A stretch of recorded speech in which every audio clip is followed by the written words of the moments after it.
കോതമംഗലം കുട്ടമ്പുഴയിൽ അട്ടിക്കളത്ത് 3 സ്ത്രീകൾ വനത്തിനുള്ളിൽ അകപ്പെട്ടു. പശുക്കളെ തിരയാൻ വനത്തിനകത്തേക്ക് പോയ സ്ത്രീകളാണ് വഴിതെറ്റി വനത്തിൽ കുടുങ്ങിയത്. എബിൻ ജോസ് വിവരങ്ങൾ നൽകും. കോതമംഗലത്ത് നിന്ന് എബിൻ, എന്തൊക്കെയാണ് വിശദാംശങ്ങൾ? അവിടെ തെരച്ചിൽ തുടരുന്നുണ്ടോ? വനംവകുപ്പ് ഉദ്യോഗസ്ഥരൊക്കെ അവിടെ എത്തിയിട്ടുണ്ടോ? എങ്ങനെ ഇവർ ഈ കാട്ടിൽ അകപ്പെട്ടു എന്നാണ് നമുക്ക് ലഭ്യമാകുന്ന വിവരങ്ങൾ? വിജയകുമാർ, വൈകുന്നേരം 5 മണിക്ക് ശേഷമാണ് ഈ സ്ത്രീകൾ കാട്ടിനുള്ളിൽ അകപ്പെട്ടത്. അതായത് ഈ പശുക്കളെ ഈ വനാതിർത്തിയോട് ചേർന്നുള്ള പ്രദേശത്താണ് ഇവർ മേയാൻ വിടുന്നത്.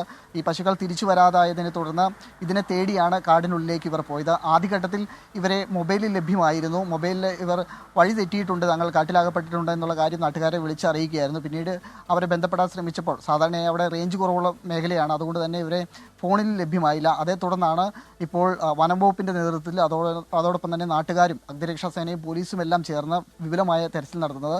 ഏതായാലും ഇവർ ഉൾക്കാട്ടിലേക്കെല്ലാം കയറി പോയിട്ടില്ല എന്നുള്ളത് തന്നെയാണ് മനസ്സിലാക്കാൻ സാധിക്കുന്നത്. ഇരുട്ട് വീണതുകൊണ്ട് തന്നെ വഴിതെറ്റി എവിടെയെങ്കിലും ഒറ്റപ്പെട്ട് നിൽക്കുന്ന സാഹചര്യമായിരിക്കും ഉള്ളതെന്നാണ് മനസ്സിലാക്കാൻ സാധിക്കുന്നത്. ഏതായാലും വ്യാപകമായ തെരച്ചിൽ നടത്തുന്നുണ്ട്. ഉടൻ തന്നെ അവരെ പുറത്തെത്താൻ സാധിക്കുമെന്നുള്ളതാണ് അഗ്നിരക്ഷാസേന ഉൾപ്പെടെ മുന്നോട്ട് വയ്ക്കുന്നത്. എബിൻ, ഇത് ഇവർക്ക് ഈ സ്ഥലമൊക്കെ നന്നായി അറിയാവുന്ന ആളുകളാണ്, പ്രദേശവാസികളാണ്. അതുകൊണ്ട് അത്ര ഉൾക്കാട്ടിലേക്കൊന്നും അവർ പോയിട്ടുണ്ടാകില്ല. അതുകൊണ്ട് അവരെ വേഗത്തിൽ കണ്ടെത്താൻ കഴിയുമെന്ന് തന്നെയല്ലേ ഫയർഫോഴ്സും പോലീസും നാട്ടുകാരും ഒക്കെ പ്രതീക്ഷിക്കുന്നത്, അല്ലേ?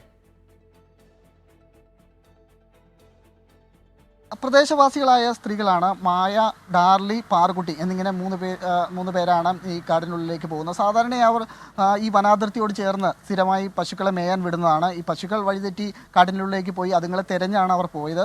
ഈ പ്രദേശമെല്ലാം നന്നായിട്ട് അറിയാവുന്ന ആളുകളാണ്. പക്ഷേ സ്വാഭാവികം നമുക്കറിയാം, രാത്രിയായി ഇരുട്ട് വീണ് കഴിഞ്ഞാൽ കാടിനുള്ളിൽ കയറിയാൽ വഴിതെറ്റുന്ന സാഹചര്യം ഏതൊരു പരിചയസമ്പന്നമായ ആളുകൾക്കും ഉണ്ടാവും. ആ രീതിയിൽ ഇവർ അകപ്പെട്ടു പോയതാണെന്നാണ് മനസ്സിലാക്കാൻ സാധിക്കുന്നത്. ഏതായാലും ഉടൻ തന്നെ ഇവരെ കണ്ടെത്താൻ കഴിയുമെന്നുള്ള പ്രതീക്ഷയാണ് വനംവകുപ്പ് അടക്കം മുന്നോട്ട് വയ്ക്കുന്നത്. പശുക്കളെ തിരയാൻ വനത്തിനകത്തേക്ക് പോയ സ്ത്രീകളാണ് വഴിതെറ്റി കാട്ടിൽ കുടുങ്ങിയത്. 3 പേരുണ്ട്. അവർ പ്രദേശവാസികളാണ്. അവർക്ക് അത് സ്ഥലമൊക്കെ നന്നായി അറിയാം. അതുകൊണ്ട് അവരെ വേഗത്തിൽ കണ്ടുപിടിക്കാൻ കഴിയും എന്ന് തന്നെയാണ് പ്രതീക്ഷിക്കുന്നത്. വനംവകുപ്പ് ഉദ്യോഗസ്ഥരും ഫയർഫോഴ്സ് ഉദ്യോഗസ്ഥരും നാട്ടുകാരും ഒക്കെ തെരച്ചിലിന് രംഗത്തുണ്ട്. എബിൻ ജോസ് ആണ് വിവരങ്ങൾ നൽകിയത്.